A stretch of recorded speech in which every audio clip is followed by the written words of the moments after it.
in the mix.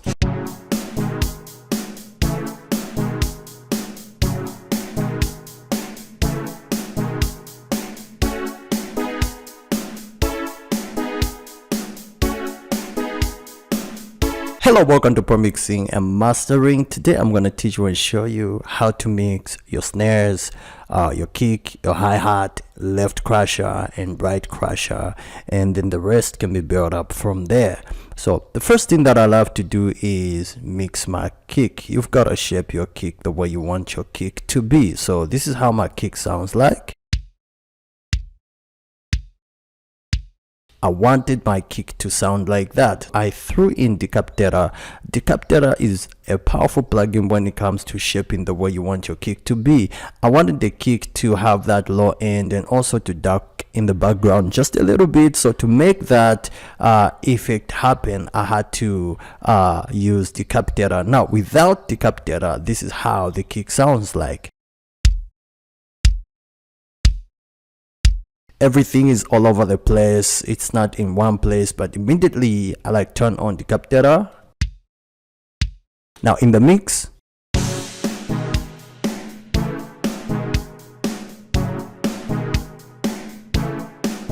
I shaped my kick using tone and low end. I cut off just a little bit of that low end, about 69.9 hertz.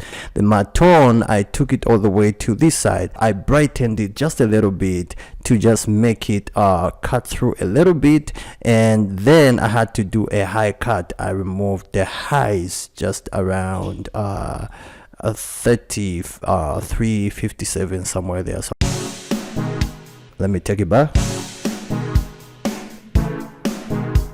So this has a little bit of some low end and that darkness to the kick, but I copied the Michael Jackson Billie Jean song. I wanted it to be like a little bit the highs, the low end to be rolled off just a little bit. Yeah, if you want to increase the low end, just take it back. But if with me, I always want my kick to dark in the background just a little bit. So in order to pull out that effect, just there.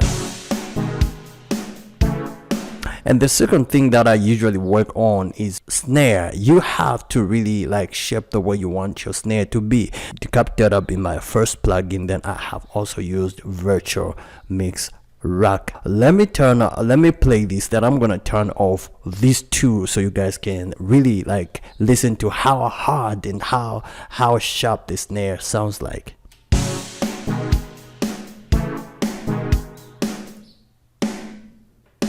So now without these plugins on,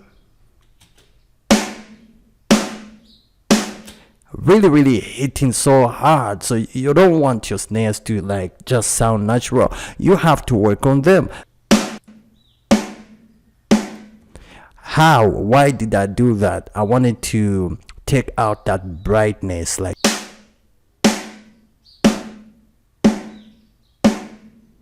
so that the snare can sound professional and not very sharp.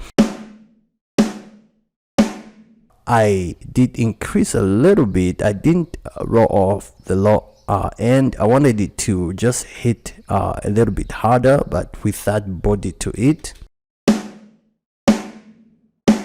Add a little bit of distortion to your snare. It's really gonna sound better than this. It will sound like this. Controlled, right? Then the next thing that I did was to use Slate Digital Virtual Mix Rack. I used Revival and I used also a compressor to compress those hard and harsh transients just a little bit, and just to spread the snare a little bit. Whenever you want to have that spreading effect on your snare, use a compressor. So then I'm also using Revival just to give it that bite at the end of the snare, like this.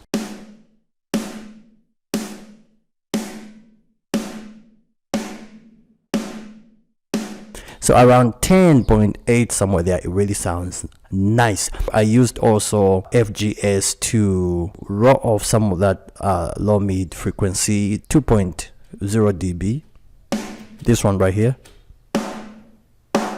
So I had to remove that punchy frequency just a little bit like this,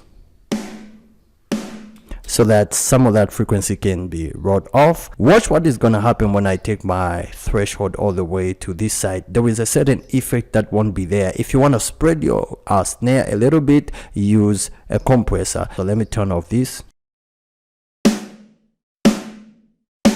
Now turn on. So if you want to have that kind of effect, you use a compressor, and make sure your threshold is around maybe 25 or 30. Take your attack to a little bit to medium, and your release can be also on 2, is on 1. I want it like to just hit harder and cut through like this. So without this, it's really like hard. But with this, working together with Decapitator, it's controlled. In the mix,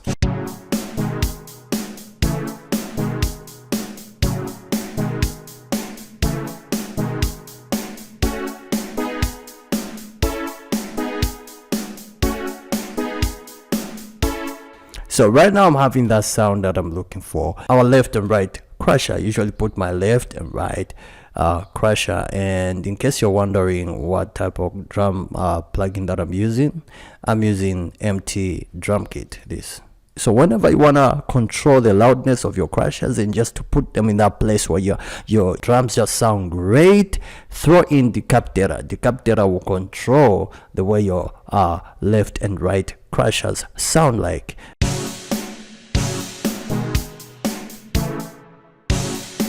The way my crushers are sounding like, they are really controlled compared to the way that they were at first. So now this is without Decapitator on. They are too sharp. So to control the sharpness of your crushers, your left and right crushers, let your tone be taken to dark, and your low cut can be there. My high cut around medium or just on the middle. So in the mix, they really sound great with Decapitator turned on. There is that distortion and also saturation going on. See how they are controlled right there. And like this, ooh, that's too much.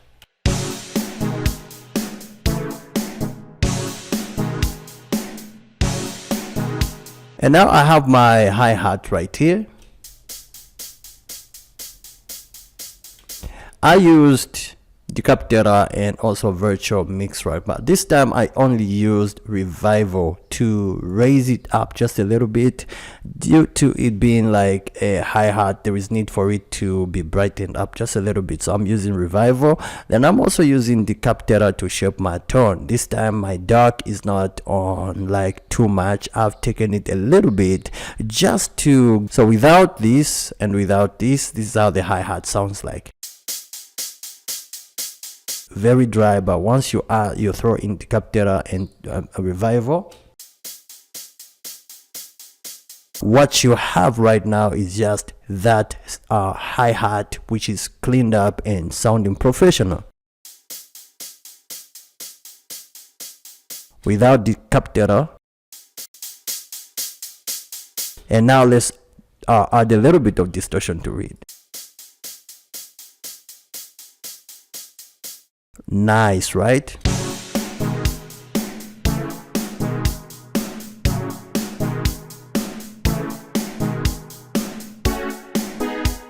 One final thing, guys, make sure that you separate your drums. I have separated my kick, my snare, my hi-hat, left crush, and everything. This is gonna help you work on them in a professional way. Each one of these, your kick, your snare, is affected differently, so you can even control your volumes differently. I'll see you in the next one.